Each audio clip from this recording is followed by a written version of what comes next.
Hello students, हम कर रहे थे पॉलिटिकल मॉडर्नाइजेशन। लास्ट सेशन में हमने इसकी कैरेक्टरिस्टिक्स की एंड आज हम इस सेशन में पॉलिटिकल मॉडर्नाइजेशन है इस कॉन्सेप्ट के एजेंट्स एंड इंडिकेटर्स करेंगे। पॉलिटिकल मॉडर्नाइजेशन कैसे होता है, इसको करने वाले एजेंट्स कौन कौन से हैं एंड पॉलिटिकल मॉडर्नाइजेशन हो रहा है हमको किससे पता चलता है। जिन फैक्टर से हमको पता चलता है कि हमारी इकोनॉमी में, हमारे नेशन में पॉलिटिकल मॉडर्नाइजेशन स्टैंड कर रहा है, उसको हम कहते हैं इंडिकेटर्स। तो वो इंडिकेटर कौन कौन से हैं?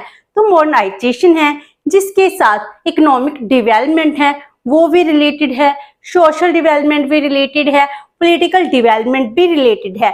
तो मॉडर्नाइजेशन बहुत ही कॉम्प्रिहेंसिव टॉपिक बन जाता है। तो इसमें बहुत से इंडिकेटर्स हैं जो बताते हैं कि किसी इकोनॉमी में मॉडर्नाइजेशन हो रहा है या नहीं हो रहा। इनमें से फर्स्ट वन है growth of urbanisation. Urbanisation meaning हम विलेजेस से माइग्रेट कर रहे हैं अर्बन एरिया की तरफ। जब भी एक कंट्री डेवलप होती है तो उसका अर्बन एरिया है वो डेवलप होता है। अगर हम इंडिया की बात करते हैं, जब हम इंडिपेंडेंट हुए थे 1947 में, उस टाइम ओनली 9% पॉपुलेशन थी वो ही अर्बनाइज थी। लेकिन अब 2020 में इसकी जो पॉपुलेशन है 35% से भी ज्यादा अर्बनाइज हो चुकी है।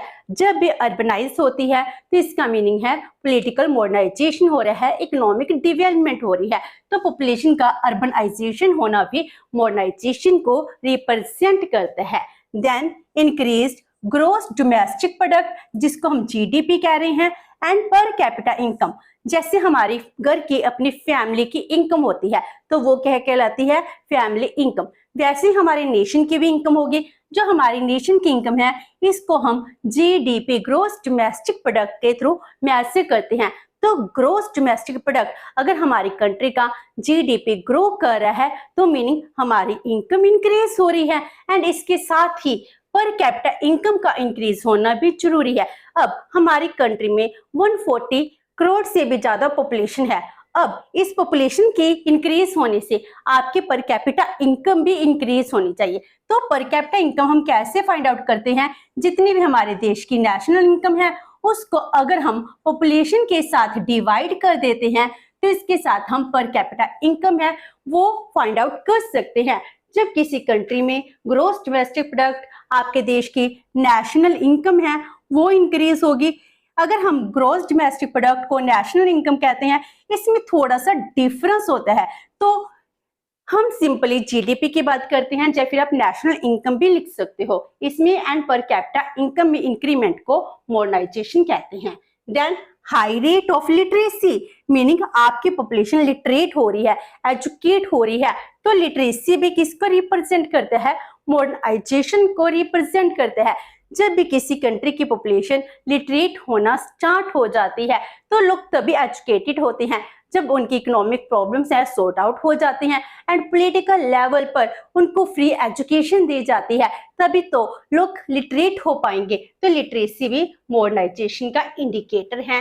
देन इंडस्ट्रियलाइजेशन, अगर हम एग्रीकल्चर सेक्टर की बात करते हैं वो हमारी बैकबोन है। लेकिन अगर हमारे देश की 60-70% पॉपुलेशन एग्रीकल्चर सेक्टर के ऊपर डिपेंड करेगी तो इसके साथ हमारे पर कैपिटा इनकम है, जीडीपी है, वो इतना ग्रो नहीं कर पाएगा। इंडस्ट्री सेक्टर है, इससे जो भी हम एग्रीकल्चर सेक्टर में प्रोड्यूस करते हैं उसको इंडस्ट्रियलाइज कर प्रोड्यूस कर हम एक्सपोर्ट भी कर सकते हैं। तो इंडस्ट्रियलाइजेशन बहुत जरूरी है क्योंकि इससे जो एग्रीकल्चर सेक्टर की डिस्गाइज्ड अनएम्प्लॉयमेंट है, जो फिर बहुत ज्यादा लेबर है, वो माइग्रेट भी हो सकती है।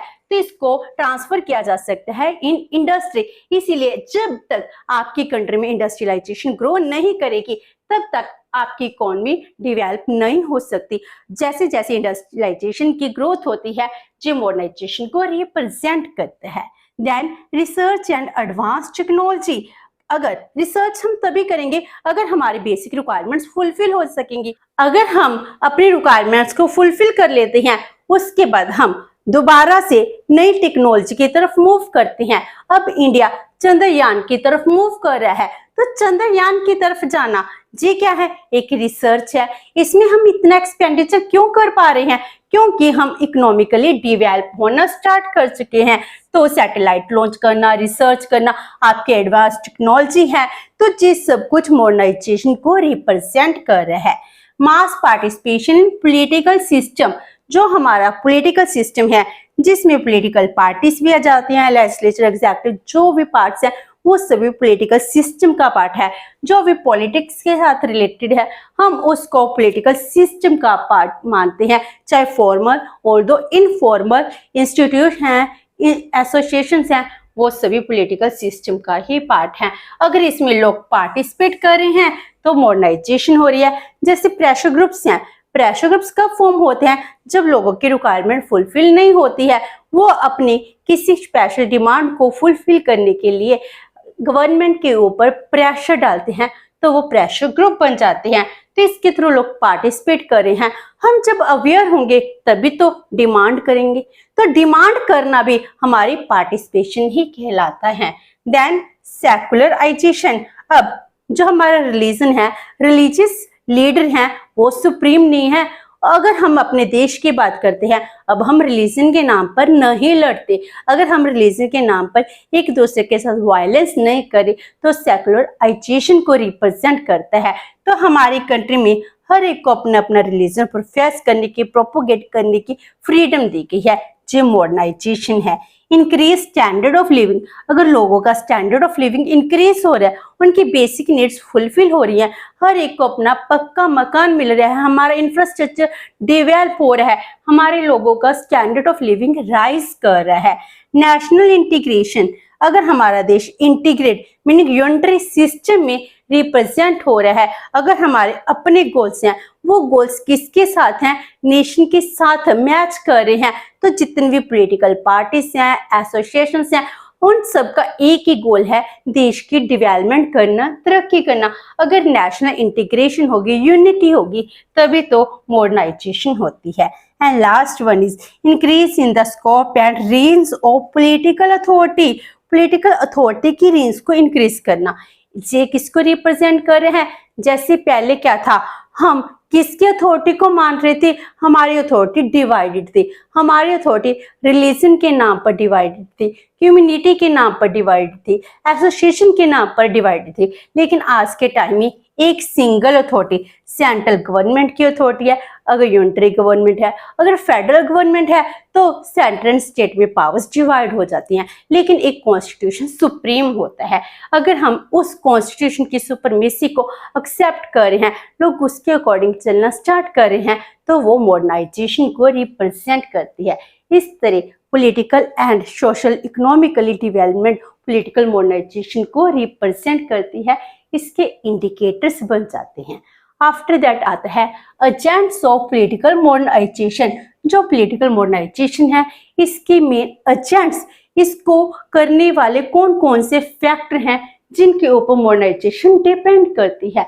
तो मॉडर्नाइजेशन डिपेंड करती है प्रोग्रेसिव लीडरशिप।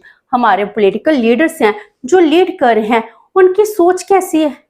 क्या वो कंजर्वेटिव हैं? अगर कंजर्वेटिव होंगे, वो ओल्ड ट्रेडिशन को हमेशा लिए संभाल कर रखना चाहते हैं, वो नया चीज नहीं चाहते। अगर नया चीज नहीं चाहते तो आप मॉडर्न कैसे बनोगे? अगर आपकी लीडरशिप है वो प्रोग्रेसिव है, आगे तक आपको लेकर जाना चाहती है, तब जाकर ही आपकी मॉडर्नाइजेशन पॉसिबल हो पाएगी। देन ऑर्गेनाइज्ड पॉलिटिकल पार्टीज, हमारे देश में भी मल्टी पार्टी सिस्टम है। जो हमारी पॉलिटिकल पार्टीज हैं वो ऑर्गेनाइज्ड है या नहीं है? अगर वो ऑर्गेनाइज्ड होंगी, उनको पता है देश के गोल कौन से हैं, हमको कौन सा एजेंडा उठाना चाहिए, कैसे काम करना चाहिए, जो रूलिंग पार्टी है वो कैसे काम करती है, ऑपोजिट पार्टी कैसे काम करती है। तो इस तरह ऑर्गेनाइज्ड पॉलिटिकल पार्टीज हैं, जी ही प्रोग्रेसिव थिंकिंग को आगे तक लेकर जाती हैं, पार्लियामेंट में लॉ बनाती हैं। तो हमारी पॉलिटिकल पार्टीज भी ऑर्गेनाइज्ड होनी चाहिए। Then political and non political elites. तो इलीट्स क्या होते हैं?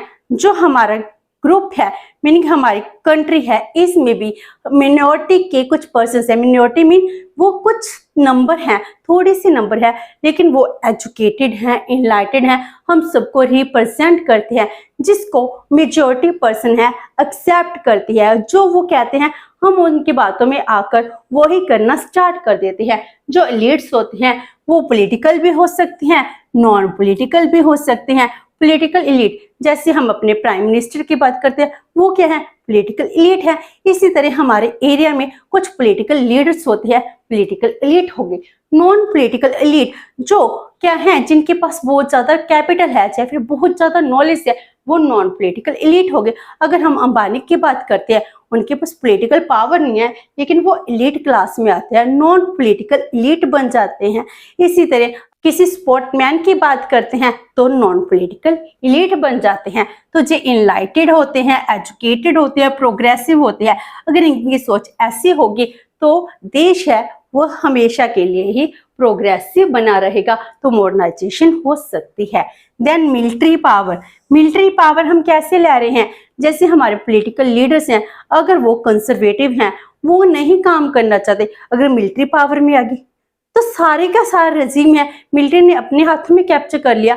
मिलिट्री पावर है देश को हमेशा आगे ही लेकर जाती है। Man civil authorities create chaos and disorder, उस टाइम क्या होगा, उस टाइम अगर मिलिट्री जिस सभी पावर अपने हाथों में ले लेगी तो मिलिट्री भी क्या बन जाती है, एक एजेंट बन जाती है जो देश को आगे लेकर जाती है। देन रिस्पॉन्सिबल ब्यूरोक्रेसी, ब्यूरोक्रेसी के ऊपर बहुत कुछ डिपेंड करता है। एफिशिएंट ब्यूरोक्रेसी होनी चाहिए, ट्रांसपेरेंट होनी चाहिए। अगर वो अच्छी पॉलिसीज बनाएगी तभी जाकर डेवलपमेंट हो पाएगी। ब्यूरोक्रेसी ही एक्चुअल में जितने लॉ फ्रेम होते हैं वो ही बनाती है। पार्लियामेंट है, पार्लियामेंट में तो सिर्फ छोटी सी डिस्कशन होती है, उनको अपने एरिया की इतनी नॉलेज नहीं है जितनी ब्यूरोक्रेट्स को होती है। तो ब्यूरोक्रेट ही हैं जो अच्छे अच्छे लॉ बनाने में सबसे ज्यादा हेल्प करते हैं। इंटरनेशनल बॉडीज एंड ऑर्गेनाइजेशन, ये क्या है, जैसे हम ऑर्गेनाइजेशन वर्ल्ड ट्रेड ऑर्गेनाइजेशन की बात करते हैं। ट्रेड ऑर्गेनाइजेशन अगर वो कुछ चेंज करती है हमें भी चेंज करना पड़ता है। Health organisation, United Nations Organisation है, वो सी इंटरनेशनल बॉडीज हैं जो हमारे देश में मॉडर्नाइजेशन के लिए हेल्पफुल होती हैं। अगर हम MNC मल्टीनेशनल कंपनी से इनकी तरफ मूव कर रहे हैं तो ये भी इंटरनेशनल एजेंट हैं। Then positive outlook of citizen, mainly किसके ऊपर डिपेंड करता है, सिटीजन के ऊपर डिपेंड करता है। वहां के सिटीजन कैसे हैं, अगर सिटीजन बहुत ज्यादा फॉरवर्डेड होंगे, पॉजिटिव उनका आउटलुक होगा, तभी जाकर वो हमारी कंट्री डेवलप कर पाएगी। Then last one is the developed means of communication. अगर हमारी कम्युनिकेशन की मीन अच्छी डेवलप हो चुकी है, क्योंकि एक अगर कोई मैसेज है, मैसेज सभी के पास सेपरेट होगा और हमें इतनी क्षमता है कि उसको समझ पाए। ये कैसे होगा, अगर हम इनलाइटेड होंगे, एजुकेटेड होंगे, हर एक कॉन्सेप्ट को समझ पाएंगे। तो कम्युनिकेशन के अच्छे मीन भी होने चाहिए, तब जाकर लोगों तक हर एक मैसेज पहुंच सकता है, तब जाकर हमारी इकोनॉमी है वो डेवलप करेगी। जो डेवलप है, डेवलपमेंट के साथ ही मॉडर्नाइजेशन का कॉन्सेप्ट इंटर रिलेटेड होता है, क्योंकि जब भी हमारी पॉलिटिकल डेवलपमेंट होती है, सोशल डेवलपमेंट, इकोनॉमिक डेवलपमेंट होती है, उसके बाद ही मॉडर्नाइजेशन है वो अपनी प्लेस लेती है। तो एक प्रोसेस बन जाती है मॉडर्नाइजेशन जो डेवलपमेंट के ऊपर बेस्ड होती है। तो इस तरह हमने आज इस सेशन में इसके इंडिकेटर्स एंड एजेंट्स किए हैं।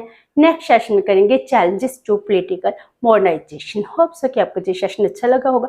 अगर आपकी कोई क्वेरी है तो post comment box and video अच्छी लगी तो please like and share with your friends. Thank you so much and have a nice day.